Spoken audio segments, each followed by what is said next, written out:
বাস গুনাহ মাফ হতে থাকবে। এমন 6টি আমলের বিষয়ে আজকে আমরা আলোচনা করার চেষ্টা করব সময় সংক্ষিপ্ততার মধ্যে। প্রথম যে আমলটি আজকে আমরা আলোচনা করব, সবাই আমরা আমলটি করি। যে আমলটি আলোচনা হবে মোটামুটি আমাদের সবার পরিচিত, সবাই মোটামুটি আমলটি করি, কিন্তু আমাদের জানা নাই যে আমলের পিছনে এত সওয়াব আমাদের জমা আছে। এইজন্য মুজাকারা করা, আলোচনা করা, ফজিলতগুলো জানা থাকলে কি হয়, আমলের প্রতি উৎসাহ পয়দা হয়, আগ্রহ পয়দা হয়। এইজন্যই আজকে আলোচনা। প্রথম যে আমলটি সেটা হলো ওযু করা। ওযু আমরা বিভিন্ন সময় করে থাকি, নামাজ আদায়ের জন্য করে থাকি, কোরআন তেলাওয়াতের জন্য করে থাকি, বিভিন্ন কাজের জন্য ওযু করে থাকি, অনেক সময় এমনিতে আমরা ওযু করি। এই ওযু কিন্তু গুনাহ মাফের অন্যতম একটি আমল। ওযু আমরা কেন করি? নাপাকি থেকে পবিত্রতা অর্জন করার জন্য। নাপাকি এখানে আসলে দুই ধরনের নাপাকি, কিন্তু আমরা তো শুধু বাহ্যিক নাপাকি চিন্তা করি। ওযুর মাধ্যমে দুই ধরনের নাপাকি থেকে পবিত্রতা অর্জন করতে হয়। একটা হলো বাহ্যিক নাপাকি, যেটা আমাদের অঙ্গ প্রত্যঙ্গে লেগে থাকে, বাহ্যিক যেগুলো দেখা যায় দৃশ্যমান। ওযু করলে এই দৃশ্যমান নাপাকি থেকে যেমন আমরা পবিত্র হই, তো কোন বান্দা যদি ওযুকে সহি তরিকায় করে, সুন্নাহ তরিকায় করে, সুন্নাহ তরিকায় যদি কোনো ব্যক্তি ওযু করতে পারে, তাহলে ওযুর দ্বারা ওযুর যে অঙ্গ প্রত্যঙ্গগুলো আছে, এই অঙ্গ প্রত্যঙ্গের গুলোর মাধ্যমে যে গুনাহগুলো হয়ে যায়, ওযুর পানির সাথে সাথে সেই গুনাহগুলো অটোমেটিক্যালি ধুয়ে মুছে পরিষ্কার হয়ে যায়।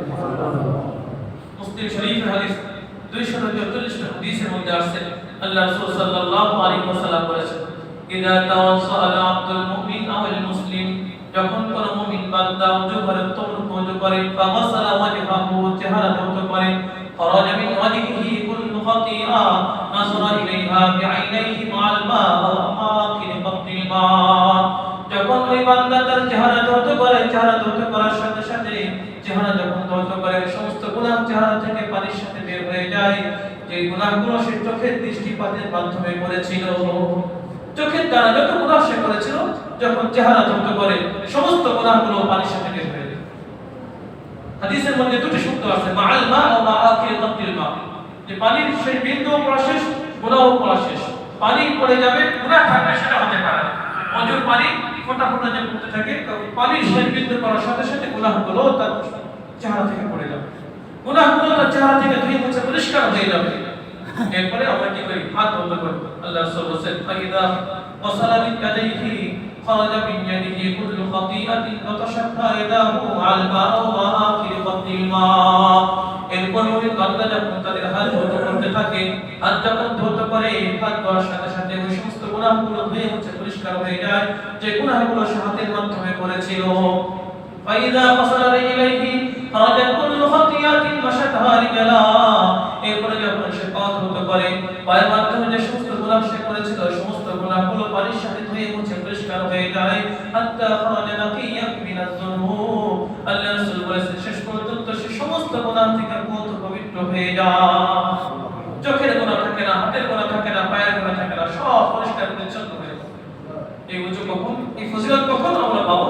যখন ওযুটা সুন্নাহ তরিকায় হবে এবং আল্লাহ তাআলা সন্তুষ্টির জন্য হবে। সুন্নাহ তরিকায় যদি না পায়, তাহলে এগুলো তো দূরের কথা, আমাদের বাহ্যিক যে আবর্জনা আছে, ময়লা আছে, অপবিত্রতা আছে, সেটাই দূর হবে না। এজন্য ওযু করার ক্ষেত্রে খুব সতর্কতা অবলম্বন করা। ওযুর কিছু অঙ্গ আছে, যে অঙ্গগুলো স্বাভাবিকভাবে পানি পৌঁছে না, যেমন হাতের আঙ্গুলগুলো আছে, পায়ের আঙ্গুলি, পায়ের গোড়ালি শুষ্ক থাকে, স্বাভাবিকভাবে ভিজতে চায় না। বিশেষ করে শীতের মৌসুমে এই অঙ্গগুলোর ব্যাপারে আমরা খুব উদাসীনতার পরিচয় দিয়ে থাকি।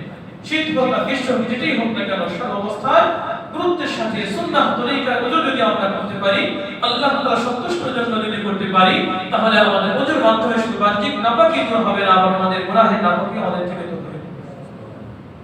ইমাম আযম আবু হানিফা রাহমাতুল্লাহি আলাইহি, আমাদের ইমাম, তিনি বলেছেন, আমি স্বচক্ষে দেখেছি ওযুর পানির সাথে গুনাহ মিশে যেতে। ওযুর পানির সাথে গুনাহ মিশে যেতে আমি স্বচক্ষে দেখেছি। আল্লাহ তাআলা যাদেরকে সেই চোখ দিয়েছেন, তারা দেখেছে, আমাদের সেই চোখ নাই, আমরা দেখি না। বাকি বিশ্বনবী মুহাম্মদ রাসূলুল্লাহ সাল্লাল্লাহু আলাইহি ওয়াসাল্লাম মহা সত্যবাদী, as-সুদুকুল আমিন, যার কথার মধ্যে মিথ্যার কোনো সংশয় থাকতে পারে না, সন্দেহ থাকতেও পারে না, তিনি বলেছেন, বাস এটি আমাদের বিশ্বাস। আমি দেখি না আমার চোখের দুর্বলতা, আমি দেখি আমার ঈমানের দুর্বলতা, আমি দেখি না আমার আমলের দুর্বলতা, কিন্তু আল্লাহ রাসূল বলেছেন এটি মহা সত্য। আমরা যদি ওযু সুন্নাহ তরিকায় করি, যথাযথভাবে করতে পারি, তাহলে আমাদের ওযুর সাথে আমাদের গুনাহগুলো ধুয়ে মুছে পরিষ্কার হয়ে যাবে। 2 নম্বর আমল, গুনাহ মাফের 2 নম্বর আমল, এই আমলটি আমরা করে থাকি, সেটা হলো নামাজের মধ্যে ইমাম সাহেব যখন সূরা ফাতিহা শেষ করে, সূরা ফাতিহার বলে আমিন বলা। কি বলে আমরা বলি না, আমরা আমিন বলি, কিন্তু এটা কেমন ফজিলত অনেকের হয়তো জানা নেই। মুহতারাম হাজিরিন, যখন একজন বান্দা এমন ভাবে উত্তম রূপে ওযু করলো, ওযু করার দ্বারা তার বাহ্যিক নাপাকি দূর হয়ে গেল, আধ্যাত্মিক নাপাকি, গুনাহের নাপাকি দূর হয়ে গেল, পুত পবিত্র হয়ে গেল, ওই বান্দা যখন নামাজে দাঁড়ায় যায় তখন ওই বান্দার সাথে আল্লাহ তাআলার সাথে একটা সম্পর্ক তৈরি হয়ে গেল। নামাজের আসল হাকিকত এটি, আল্লাহ তাআলার সাথে বান্দার সাথে সম্পর্ক বন্ধন তৈরি হয়। আল্লাহ রাসূল তো বলেছেন যে নামাজের মধ্যে সিজদার মধ্যে আল্লাহ রাব্বুল আলামিনের সবচেয়ে কাছে বান্দা যেতে পারে, বান্দা আল্লাহ তাআলার সবচেয়ে নিকটবর্তী হতে পারে সিজদার মধ্যে। এইজন্য নামাজ হলো বান্দার সাথে আল্লাহ তাআলার সাথে সেতু বন্ধনের একটি মাধ্যম। তাই যখন ওই বান্দা উত্তম ওযু করলো, নামাজে যখন দাঁড়িয়ে গেল, বাস সাথে সাথে আল্লাহ তাআলার সাথে বান্দার সম্পর্ক তৈরি হয়ে যায়, কানেকশন হয়ে যায়। বান্দা যা বলে আল্লাহ তাআলা উত্তর দেন, আল্লাহ যা বলে বান্দা তা শুনে, এমন অবস্থা তৈরি হয়ে যায়। এটা আমার কথা না, মুসলিম শরীফের হাদিস, মুসলিম শরীফের মধ্যে আছে হাদিসে কুদসি। হাদিসে কুদসি মানে হলো আল্লাহ তাআলার কথা আল্লাহ রাসূলের জবান দিয়ে বলা হয়েছে, আল্লাহ তাআলার কথা আল্লাহ রাসূলের জবান দিয়ে বলা হয়েছে। আল্লাহ তাআলা নিজেই বলছেন, আল্লাহ নিজেই বলতেছেন, ইন্নী কসামতুস সালাতা বাইনি ওয়া বাইনা আবদি নিসফাইন, আমি সালাতকে, আমি আল্লাহ সালাতকে, সূরা ফাতিহাকে দুই ভাগে বিভক্ত করেছি, দুই ভাগে ভাগ করেছি। নিসফুহালি ওয়া নিসফুহালি আবদি, অর্ধেক আমার জন্য আর অর্ধেক আমার বান্দার জন্য। কে বলছেন? আল্লাহ তাআলা বলছেন। সূরা ফাতিহাকে আমি দুই ভাগে ভাগ করেছি, অর্ধেক আমার জন্য আর অর্ধেক আমার বান্দার জন্য। ওয়ালি আবদি মা সালা, আমার বান্দা নামাজের মধ্যে যা চাবে, সূরা ফাতিহার মধ্যে যা প্রার্থনা করবে তাই তাকে দেওয়া হবে। এরপরে আল্লাহ রাসূল সাল্লাল্লাহু আলাইহি ওয়াসাল্লাম বলছেন যে বান্দা কি বলে এর উত্তর আল্লাহ কি বলেন। আল্লাহ রাসূল বলেছেন বান্দা যখন কি বলে আলহামদুলিল্লাহি রাব্বিল আলামিন, আল্লাহ তাআলার সাথে সাথে বলেন হামিদানি আবদি, আমার বান্দা আমার প্রশংসা করেছে। বান্দা যখন আর রহমানুর রহিম বলে, আল্লাহ তাআলা বলেন আসনা আলি আবদি, আমার বান্দা আমার গুণকীর্তন করেছে। বান্দা যখন মালিক ইয়াউমিদ্দিন বলে, আল্লাহ তাআলা বলেন মাজ্জাদানি আবদি, আমার বান্দা আমার মহত্ব প্রকাশ করেছে, আমার সম্মান প্রকাশ করেছে, আমার প্রতি সম্মান প্রদর্শন করেছে। বান্দা যখন ইয়াকা নাবুদু ওয়া ইয়াকা নাস্তাঈন বলে, আল্লাহ তাআলা তখন বলেন হাযিহি বাইনি ওয়া বাইনা আবদি ওয়া লিআবদি মা সালা, এটা হলো আমার এবং বান্দার মধ্যকার বিষয়, এখানে অন্তর্কার না বলার কোনো ক্ষমতা নয়। অর্থ কি? ইয়াকা নাবুদু ওয়া ইয়াকা নাস্তাঈন, আমরা কি বলি হে আল্লাহ আমরা তোমার ইবাদত করি, তোমার কাছেই সাহায্য চাই। ইবাদত আমরা তোমারই করি, তোমার কাছেই সাহায্য চাই, অন্য কারো ইবাদত করিও না, অন্য কারো কাছে সাহায্য আমরা চাইও না।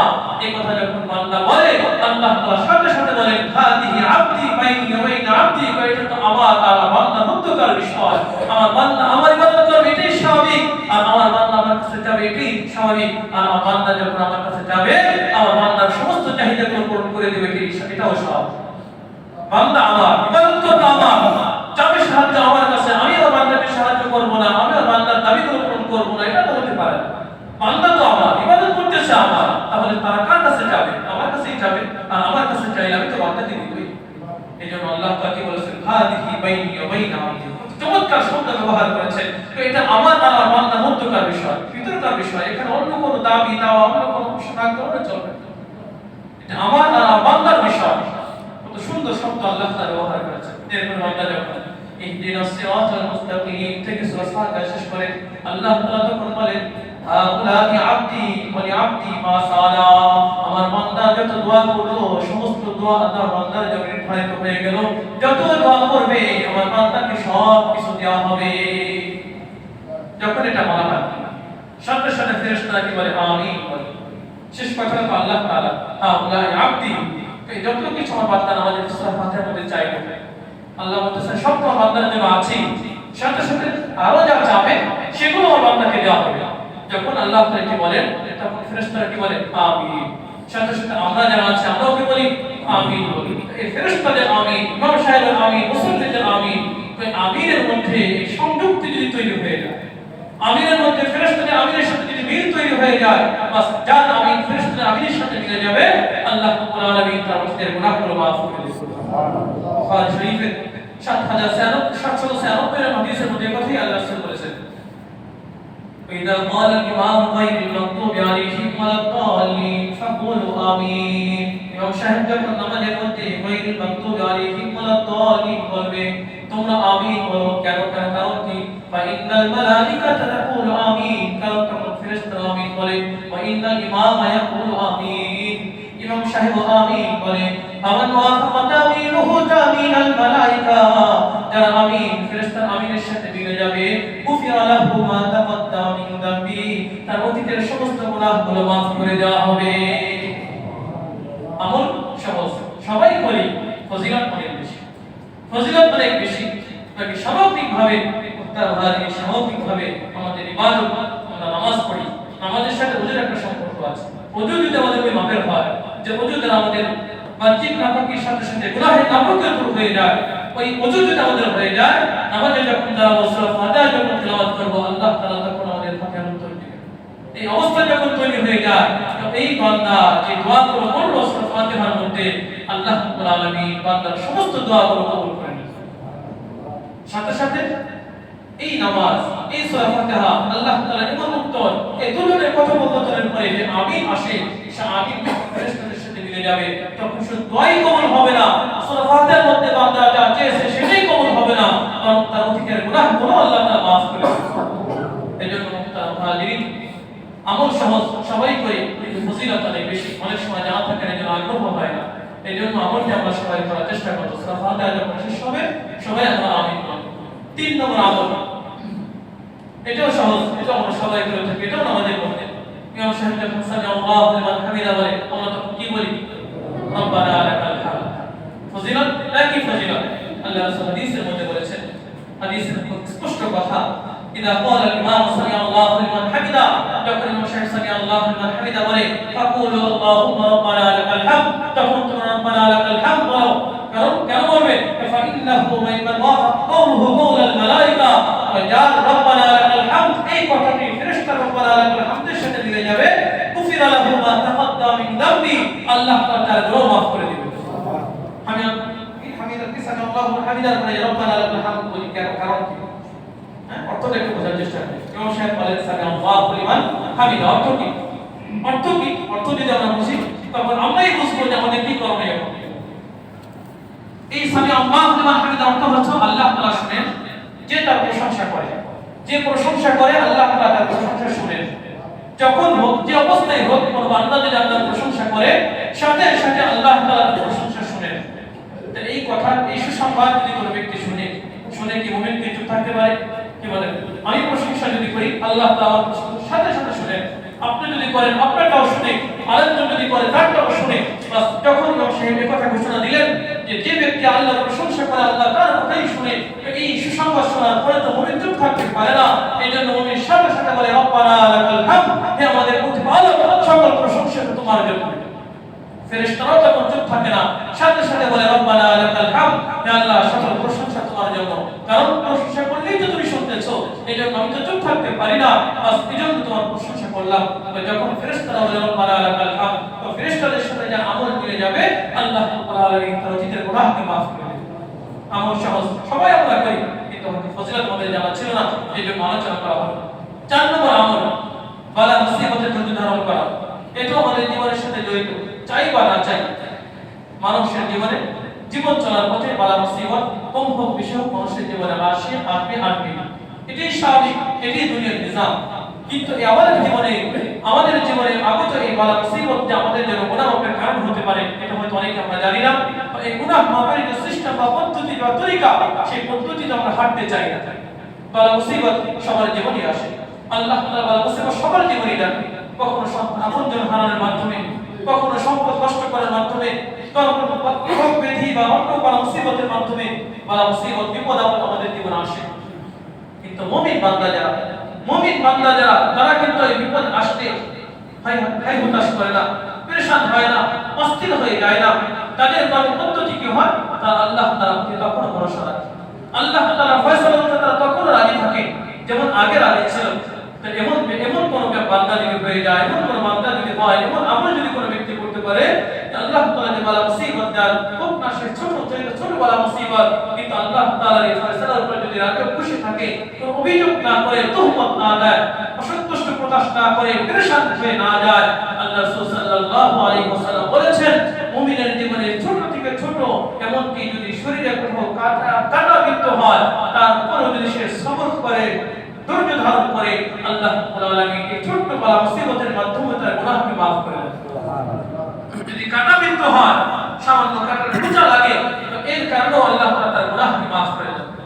মুসলিম শরীফের হাদিস 5646 নম্বর হাদিস, আল্লাহ রাসূল সাল্লাল্লাহু আলাইহি ওয়াসাল্লাম বলেছেন, মা মিন মুসলিমিন ইউসিবুহু আদা ইল্লা হাত্তাল্লাহু আনহু বিহা খাতিয়া। আল্লাহ রাসূল সাল্লাল্লাহু আলাইহি ওয়াসাল্লাম বলেছেন, মুসলমানের জীবনে যদি কোনো বালা মুসিবত আসে, মা মিন মুসলিমিন ইউসিবুহু আদা, কোন মুসলমানের জীবনে যদি কোনো বালা মুসিবত আসে, কষ্ট আসে, দুঃখ আসে, ইল্লা হাত্তাল্লাহু আনহু খাতিয়া, আল্লাহ রাব্বুল আলামিন এর বিনিময়ে তার জীবন থেকে গুনাহগুলো ঝরিয়ে দেন। কামা তাহাত্তু ওয়ারাকুশ শাজার, যেমন ভাবে শীতকালে গাছের পাতাগুলো ঝরে ঝরে পড়তে থাকে, শীতকালে গাছের পাতাগুলো যেমন ঝরে ঝরে পড়তে থাকে, বালা মুসিবত যখন জীবনে থাকে তখন গুনাহগুলো যেমন ঝরে ঝরে পড়তে থাকে। শীতকালে যেমন গাছের পাতা পড়তে পড়তে এমন হয় এক পর্যায়ে গাছের কোনো পাতাই থাকে না।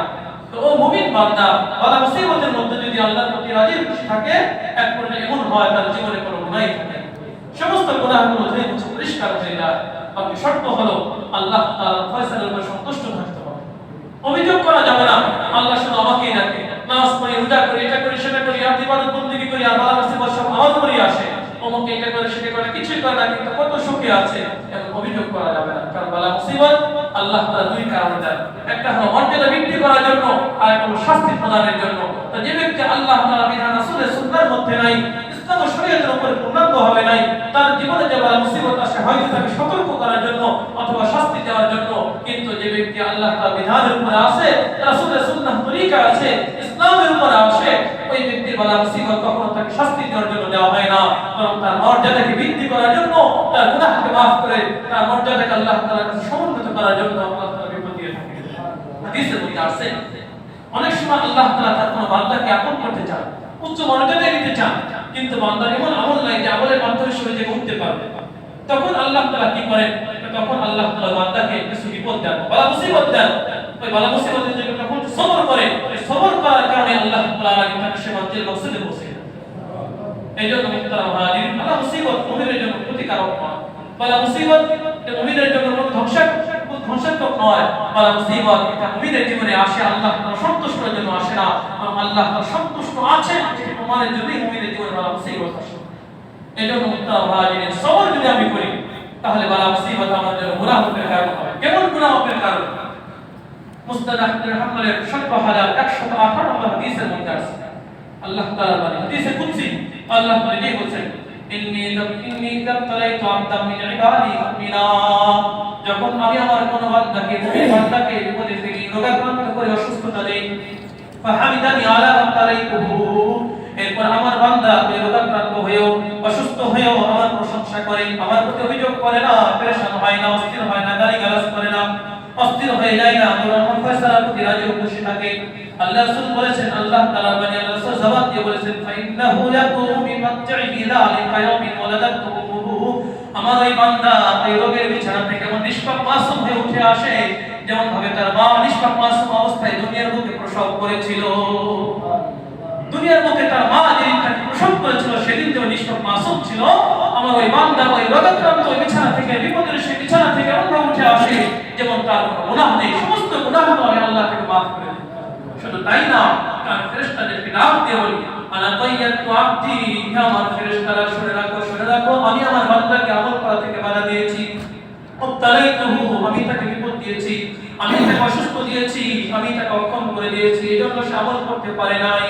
ফাআজরহু লাহু কামা কুনতুম তুজরুনা লাহু ওয়া সাহিহুন, কাজী আমার বান্দা সুস্থ অবস্থায় যত নেক আমল করেছে, যত সওয়াব তোমরা লিখে দিয়েছো, আমার বান্দা আমল নামায় সে সওয়াবের ধারাবাহিকতা তোমরা চালিয়ে যাও, সব তোমরা লিখতে থাকো। কারণ আমার বান্দাকে অসুস্থতা আমি দিয়েছি, বিপদে আমি ফেলেছি, এজন্য সে আমল করতে পারছে না। সে সুস্থ থাকা অবস্থায় যত নেক আমল করতো, তোমরা যত সব লিখতে, সেই লেখা তোমরা চালিয়ে যাও, সেই লেখা তোমরা বন্ধ করো। এজন্য মুহতারাম হাজিরিন, আল্লাহ রাসূল সাল্লাল্লাহু আলাইহি ওয়াসাল্লাম উম্মতকে উৎসাহ করে গেছেন, উৎসাহ দিয়ে গেছেন যে বালা মুসিবত জীবনে আসবে, সবার জীবনে আসবে। এই বালা মুসিবত সবার জীবনে আসবে, কম হোক বা বেশি হোক, বালা মুসিবত যখন যখন আসবে তখন মুমিনের কাজ হলো মুমিন কি হবে না, হতাশ হবে না, পেরেশান হবে না, অস্থির হবে না, হতাশ করবে না, অভিযোগ করবে না যে বিপদ শুধু আমার কাছে আসে, মুখকে দেখে না, এই জাতীয় কোনো কথা বলবে না, এবং আল্লাহ তাআলার ফয়সালার রাজেও খুশি থাকবে। আল্লাহ রাসূল বলেছেন এই বিপদ তার জীবনের সমস্ত গুনাহগুলো ধুয়ে মুছে পরিষ্কার করে আল্লাহ তাআলার কাছে তাকে সমুন্নত বাসস্থান থেকে দান করা। এজন্য তারা ভালো বিপদ ধৈর্য ধারণ করা, বলা মুসিবত সবর করা, যে গুনাহ মাফের অন্যতম একটা আমল। কয় নম্বর হলো? 4 নম্বর। 5 নম্বর আমল, গুনাহ মাফের 5 নম্বর আমল কাসরাতুস সুজুদ, বেশি বেশি সিজদা করা, অর্থাৎ বেশি বেশি নফল নামাজ আদায় করা। বেশি বেশি নফল নামাজ আদায়ের মাধ্যমে দুটি ফায়দা। 1 নম্বর আমাদের গুনাহগুলো মাফ হয়ে যাবে। 2 নম্বর আরেকটা ফায়দা আছে, সেটা হলো সবচেয়ে বড় ফায়দা, সেটা হলো জান্নাতে নবী সাল্লাল্লাহু আলাইহি ওয়াসাল্লামের সাথে সঙ্গ লাভ। 1 নম্বর বললাম গুনাহ মাফ করা। কোন ব্যক্তি যদি বেশি বেশি নফল নামাজ আদায় করে আল্লাহ রাব্বুল আলামিন তার গুনাহগুলো মাফ করে দিবেন। মুসলিম শরীফের 488 হাদিস, আল্লাহ রাসূল সাল্লাল্লাহু আলাইহি ওয়াসাল্লাম তার প্রিয় সাহাবী সাওবান রাদিয়াল্লাহু আনহুকে এক উপদেশ দিয়েছিলেন। সাওবান রাদিয়াল্লাহু আনহু আল্লাহ রাসূল সাল্লাল্লাহু আলাইহি ওয়াসাল্লামের কাছে জানতে চেয়েছিলেন, ইয়া রাসূলুল্লাহ, কোন আমলটা বেশি বেশি করব? আল্লাহ তাআলার কাছে প্রিয় আমল কোনটি? কোনটা আমাকে করতে হবে? সব সময় কোন আমলটা বেশি বেশি করব? তখন আল্লাহ রাসূল তার প্রিয় সাহাবী সাওবানকে উপদেশ দিয়েছিলেন, হে সাওবান, তুই বেশি বেশি নফল নামাজ আদায় কর। আলাইকা বিকাসরাতিস সুজুদি লিল্লাহ, হে সাওবান, তুমি আল্লাহ তাআলার জন্য বেশি বেশি নফল নামাজ আদায় করো। ফা ইন্নাকা লা তাসজুদু লিল্লাহি সুজদাতান ইল্লা রাফাকা বিহি দারাজা ওয়া হাত্তা আনকা বিহি খাতিয়া, কেননা তোমার প্রতিটি সিজদা আল্লাহ তাআলা তার বিনিময়ে তোমার মর্যাদাকে বৃদ্ধি করে দিবে এবং তোমার গুনাহকে maaf করে দিবে। প্রতিটি সিজদার কারণে, প্রতিটি সিজদার বিনিময়ে আল্লাহ তাআলা গুনাহ maaf করে দিবে। সিজদা হবে, গুনাহ maaf হবে, সিজদা হবে, গুনাহ maaf হবে। তো যখন বান্দা যে আমল করতে থাকবে, সিজদার পরিমাণ যখন বেশি হয়ে যাবে, বাস সিজদার মাধ্যমে গুনাহ maaf, মানে আমল চলতেই থাকবে আর গুনাহ maaf হতেই থাকবে, আর পর্যায়ে তার আমল নামায় কোনো গুনাহ হবে না। এজন্য আল্লাহ রাসূল সাল্লাল্লাহু আলাইহি ওয়াসাল্লাম তার প্রিয় সাহাবীদের দিয়েছেন, সাওবান, বেশি বেশি নফল নামাজ আদায় করো। কিন্তু আমরা আমাদের বাস্তবতা কি? ফরজ নামাজের খবর নেই, জুমার নামাজ পড়ে সপ্তাহে একদিন আমরা আসি। গতকাল বললেন একটা আর্টিকেল দেখলাম যে আমাদের দেশে মুসলমানদের অবস্থা হলো 60% মুসলমান আছে যারা 5 ওয়াক্ত নামাজ পড়ে না, আর 80% আছে যারা সপ্তাহে একদিন জুমার নামাজ পড়ে। জুমার নামাজ একদিন পড়ে আর বাকি অন্য নামাজ খবর নেই, আর 20% তো কোনো নামাজের খবর নেই। আমাদের বাস্তবতা হলো এই, জুমার নামাজ আমরা যারা আসি মোটামুটি পড়ে যায়, এটা মোটামুটি আমরা মুসলমান, মোটামুটি মুসলিম হিসেবে পরিচিত। আর 5 ওয়াক্ত নামাজে আমাদের সংখ্যা একেবারে কম, একেবারে নগণ্য, 20%, শতকরা 20%। তো এই যদি আমাদের অবস্থা, নফল নামাজের তো কোনো খবরই নেই। আল্লাহ রাসূল সাল্লাল্লাহু আলাইহি ওয়াসাল্লাম সাহাবীকে বললেন, বেশি বেশি সিজদা করো, তাহলে গুনাহ maaf হয়ে যাবে। এই সিজদাটা কিন্তু ফরজ নামাজ উদ্দেশ্য। ফরজ নামাজ তো পড়তেই হবে, ফরজ নামাজ, ওয়াজিব নামাজ এগুলো তো পড়তেই হবে। এগুলো নফল ইবাদত না, এগুলো প্রতিনিয়ত সময় সাপেক্ষে না, বরং সময় নির্ধারিত, বাচ্চাদের আমাদের জন্য নির্ধারিত সময় আছে, বাস নির্ধারিত সময় আদায় করতে হবে, এটা বান্দার জন্য অবধারিত, এটা তো বান্দা করবেই। বাকি এই নামাজের পাশাপাশি ওয়াজিব, ফরজ, এই নামাজের পাশাপাশি নফল নামাজ তুমি বেশি বেশি আদায় করো, তাহলে তোমার গুনাহ যে আমল নামায় আছে সেই গুনাহগুলো maaf হয়ে যাবে। এইজন্য মুহতারাম হাজিরিন, আফসোসের বিষয় এই যে মুসলমানের সবচেয়ে বড় আলামত বা নিদর্শন বা পরিচয় হলো নামাজ। সে নামাজটা আমার জিন্দেগিতে নাই, অথচ কিয়ামতের ময়দানে সবার আগে সর্বপ্রথম নামাজ হিসাব আমাকে দিতে হবে। হিসাব যদি দিতে পারি তাহলে বাকিগুলো হিসাব আমার থেকে নেওয়া হবে, আমার হিসাব নেওয়াই হবে না, এখানেই শেষ। আর যদিও নেওয়া হয়, আল্লাহ রাসূল বলেছেন এক পদ্ধতিতে হবে, এখানে ধরা খেয়ে যা, বাকিগুলো ধরা খাবে তো খাবি, বাঁচার কোনো উপায় নেই। হাদিসের কথা, তুমি এখন আলা সাইরি দাই, আল্লাহ রাসূল হাদিসের কথা ভালো হলে বাকিগুলো ভালো গতিতেই চলবে, আর যদি এখানে ধরা খেয়ে যা, বাকিগুলো ধরা খাবে, এর কোনো সন্দেহ নেই। এজন্য মুহতারাম হাজিরিন, একটু বোঝার চেষ্টা করি। মুসলমান আল্লাহ তাআলা আমাকে বানিয়েছেন, ঈমানের তো দৌলত আমাকে দিয়েছেন, কোনদিন চাই নাই, আল্লাহ তাআলা এমনিতেই দিয়েছে, মুসলমানের ঘরে পাঠিয়েছেন। যেমন ঈমানের তো দৌলত আমাকে দিয়েছেন, যে দৌলত আসমান ও জমিনের নিচে যা কিছু আছে সব কিছু যদি এক পাল্লায় রাখা হয়, আর ঈমানের যে দৌলত আল্লাহ তাআলা আমাকে দিয়েছেন এক পাল্লায় যদি রাখা হয়, তাহলে ঈমানের পাল্লা ভারী হয়ে যাবে। এমন নিয়ামত আল্লাহ তাআলা আমাকে দিলেন, সেই আকীদা বিশ্বাস আমাকে দিলেন, কিন্তু আমি পরকালকে মানি না। জান্নাতের খবর নাই, জাহান্নামের খবর নাই, ইবাদত বন্দেগীর খবর নাই, বাস জিন্দেগি চলতেছে। হায়াওয়ান জানোয়ারের মতো, হায়াওয়ান জানোয়ার যারা আপনি সালিম আল্লাহ তাআলা জানেন নাই, আল্লাহ তাআলার হুকুম কি, আদেশ কি, কোনটা করলে শাস্তি হবে, কোনটা করলে গুনাহ হবে, এই বিধান তাদের জন্য না, বাস তারা মন যা চায় তাই করে।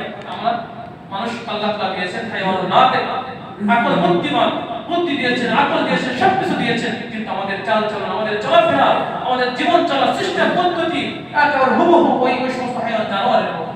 তারাও যেমন আল্লাহ তাআলা বিধিবিধান বুঝে না, কোনটি করলে আমি জাহান্নাম আমার সামনে আছে, কোনটি করলে আমার জন্য ক্ষতি হবে, এটা যেমন তারা বুঝে না। আমি মুসলমান, আমি মানুষ, আশরাফুল মাখলুকাত, আমিও বুঝি না কোনটি করলে আমার সামনে জাহান্নাম, কোনটি করলে আমার সামনে জান্নাত, বাস চলতেছে তো চলতেছে।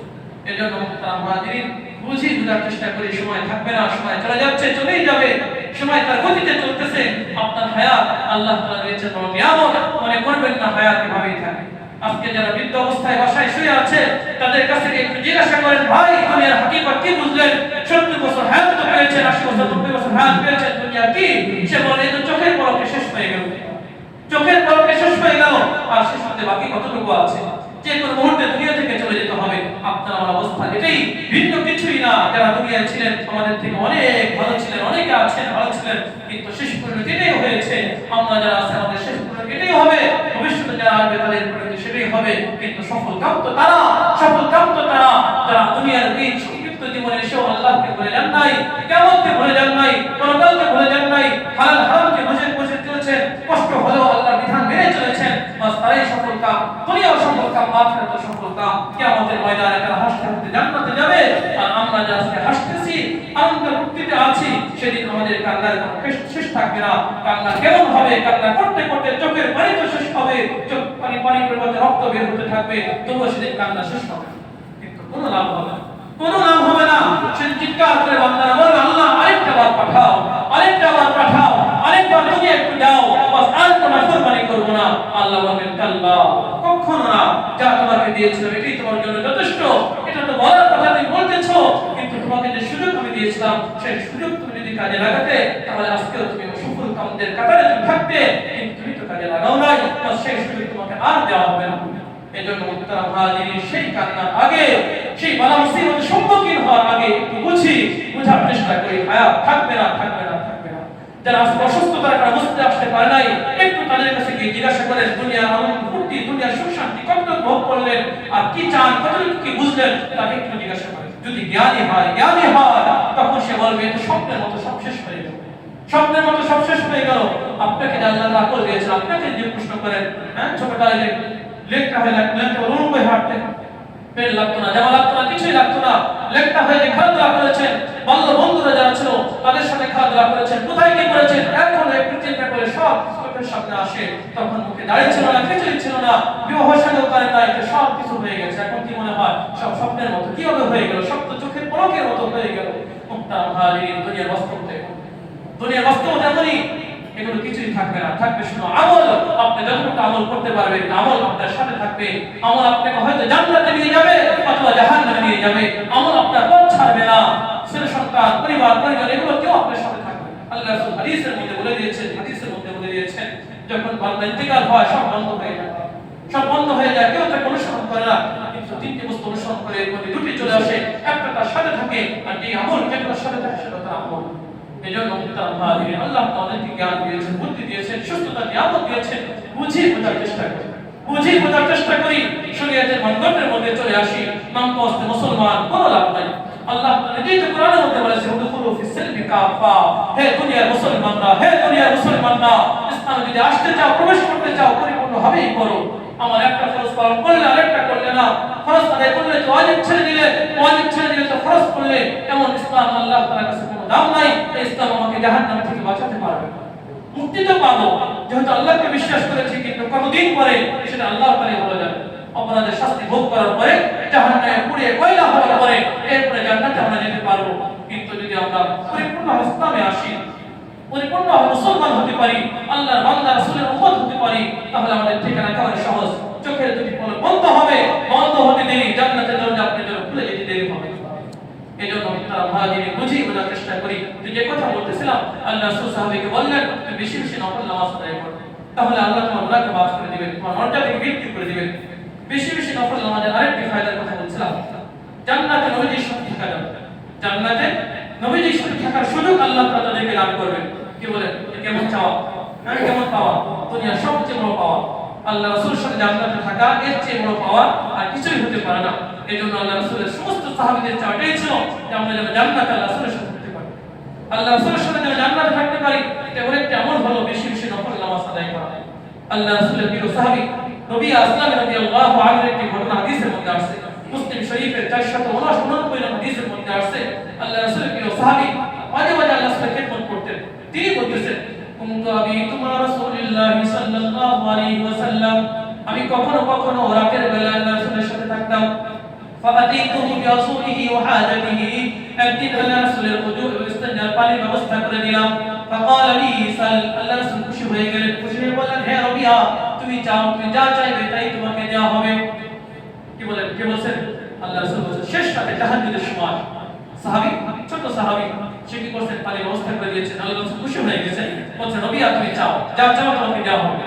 এমন সুযোগ যে আমাদের জীবনে আসতো, কি বলতাম, ইয়া রাসূলুল্লাহ একটু সমস্যার মধ্যে আছি, হ্যাঁ একটু বিপদে আছি, ওই জায়গা 5 লাখ টাকা ঋণ আছে, হ্যাঁ এই সমস্যা সেই সমস্যা, একটু আল্লাহ তাআলার কাছে দোয়া করেন, এগুলোই তো বলতাম আমরা। কিন্তু আল্লাহ রাসূলের সাহাবী সাহাবী তো সাহাবী, বাস চিন্তা করছেন সুযোগ আমি পেয়েছি, জীবনের সময় সুযোগ নাও পেতে পারি, তিনি অন্য কিছু চান নাই, সাথে সাথে বাস চিন্তা ভাবনা ছাড়াই চেয়ে বলছেন, আসআলুকা মুরাফাকাতাকা ফিল জান্নাহ, ইয়া রাসূলুল্লাহ আমি কিছুই চাই না, আমি শুধু জান্নাতে আপনার সাথে থাকতে চাই।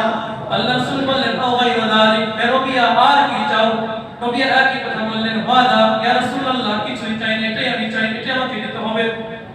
فقال رسول الله صلى الله عليه وسلم فإني على نفسك بكسر السجود, রবিয়া তাহলে তোমার এই দাবির পরিপ্রেক্ষিতে অধিক সিজদার মাধ্যমে, নফল নামাজের মাধ্যমে আমাকে তুমি সাহায্য করো, আমি তোমাকে জান্নাতের সাথে রাখবো, আমাকে সাহায্য করো, তুমি অধিক নফল নামাজের মাধ্যমে আমাকে সাহায্য করো, আমি তোমাকে জান্নাতের সাথে রাখবো।